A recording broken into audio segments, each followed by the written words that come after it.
When racing driver Alan McNish spoke to an old school friend in the RAF about racing a Harrier jump jet against Audi's Le Mans 2006 winner, the R10, the idea sparks worldwide media attention.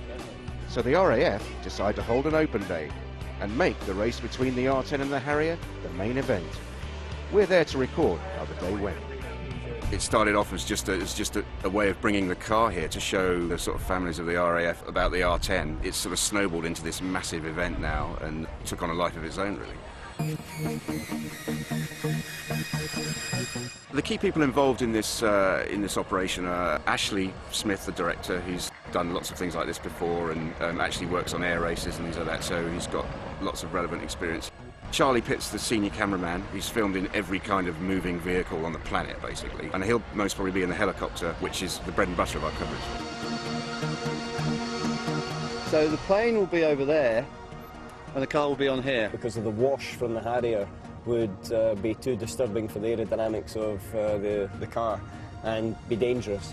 That's 70 metres, 100 metres apart, which gives us a big logistical problem of being able to get a shot where we get the plane and the car in the same shot at the same time.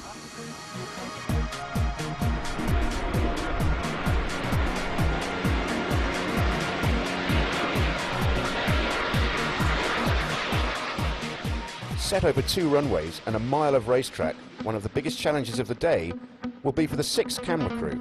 There'll be no second chances. Before the race begins, another member of the crew sets to with some fancy camera work.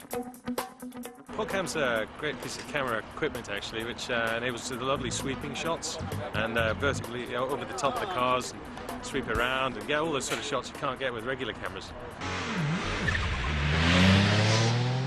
I've seen the car off the mark and it's astonishingly quick. I'm fairly sure they'll get off the mark quicker than we will. It's whether I catch them up by the finish line, and I think I'm going to shave it by a nose. Because of the logistics of the race, a helicopter is vital, and it arrives with minutes to spare. Yeah, go ahead, Rube. Good news on the helicopter front. We'll be there here in a few minutes, so that's great news. The biggest problem about filming out of helicopters is that you're only as good as the guy who's flying it. If he can't give you the field of view, you can't suddenly manufacture it.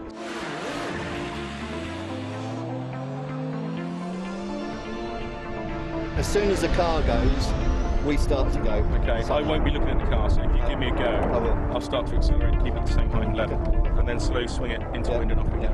Should we go rip the door off? Yeah, exactly. Well, unscrew it, shall we? Okay. Rip it off. Come on, boys. It's time to focus. Alan and PK prepare to take their positions.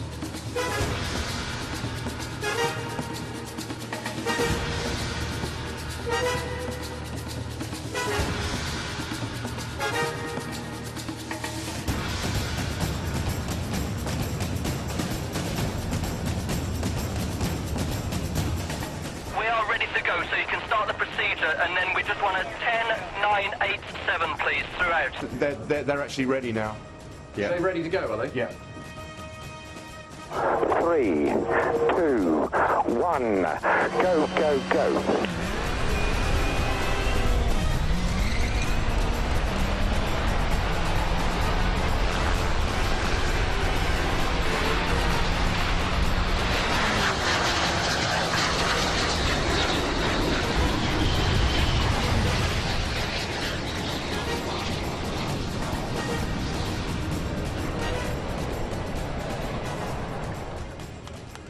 The race is over. Wow. Blink and you missed it. That's it now. We're going to speak to the drivers and pilot and see how it went for them. But you know, we just got to look at the tapes and see what happened. It was all happening very quickly, wasn't it? It started slowly, and you think the car's going to run away with it, and then it just goes off like a rocket. You know, I'm sitting at 250 feet in a helicopter, and it went through my frame in a nanosecond. I whipped across about halfway and I couldn't see him anywhere. And then he started to creep up on the outside, but he crept up 50 metres off the ground, not on the ground itself, and that was a little bit bizarre. But it was close at the end of the race, but I'm not sure because of the sort of height distance who was ahead. It seemed like it took, you know, ages and ages and ages of planning, and then it was over in a couple of seconds. We know the car's quick off the line because we know it's got great acceleration, but that's some awesome power in that jet. The result was so close, everyone rushes to see the photo finish. Crikey. And the Harrier has it by a nose. Excellent. That's a great shot. Yeah.